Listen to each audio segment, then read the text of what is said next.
My name is Alex. I am going to be your medical assistant today. Tell me your name. My name's Billy Lindsay, and yeah. Okay.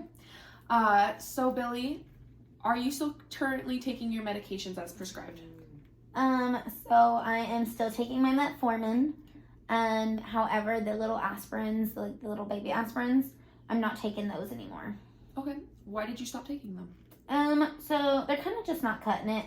I don't feel a difference when I take them, so I just decided not to. Okay. I'll make sure to chart that in our summary note here. That way the provider can talk to you hopefully about different options. Okay. That sounds great. So, what kind of help is available to you at home?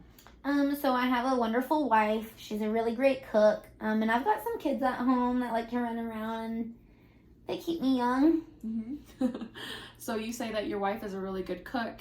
Are you staying within your diabetic diet range? Yeah, she does tend to cook a little bit more healthy for me.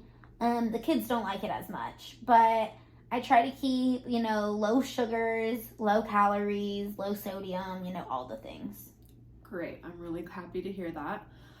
I'd like to know a little bit more about your daily routine at home. Okay, so I usually get up in the mornings.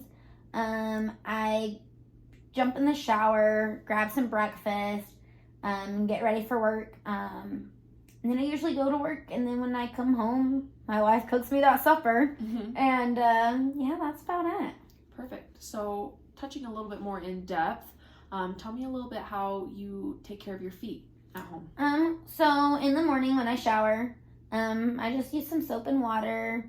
Try to be careful, but things happen. Mm-hmm. Especially with some wounds on my feet. Yeah. So I try to wash with like some antibacterial soap.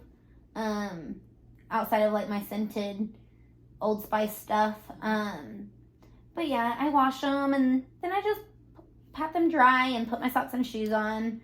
Unfortunately, patting them dry has not been enough, and so they get really moist and then my wounds get infected. And recently I've learned that I'm going to have my foot amputated.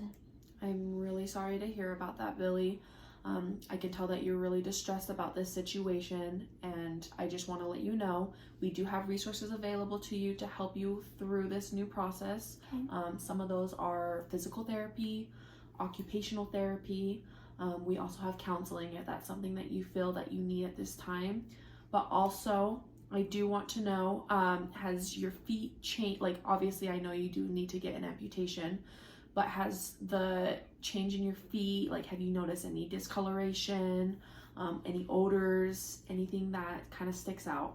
So, aside from the foot that's being amputated, I do have a small little cut on this current other foot. Okay. But I've been using the ointments and taking care of it, trying to clean it a little bit better so I don't lose both feet.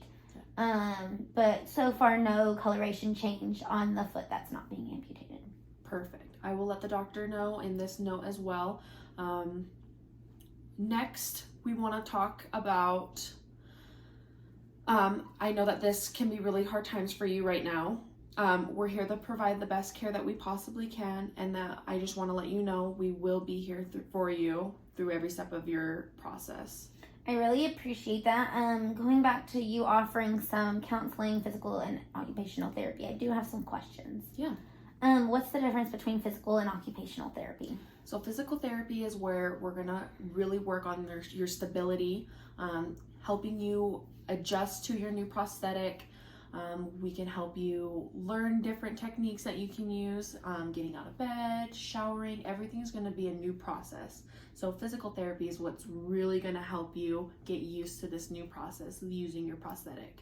Occupational therapy is more what's going to help you rely on your new skills, either being out in public or at your home life. So it'll really help you to get used to this new situation.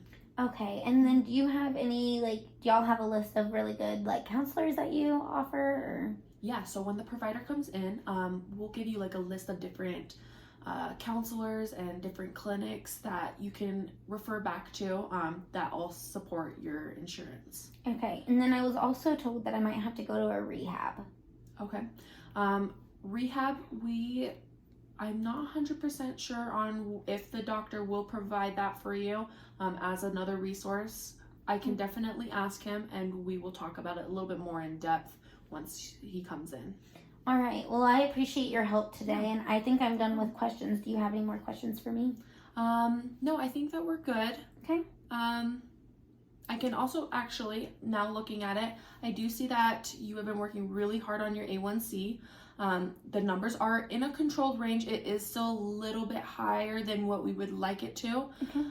I just do want to, from what our provider recommends, good diet and exercise, obviously keep up on that good routine, but we are really happy to see that you are in a controlled state.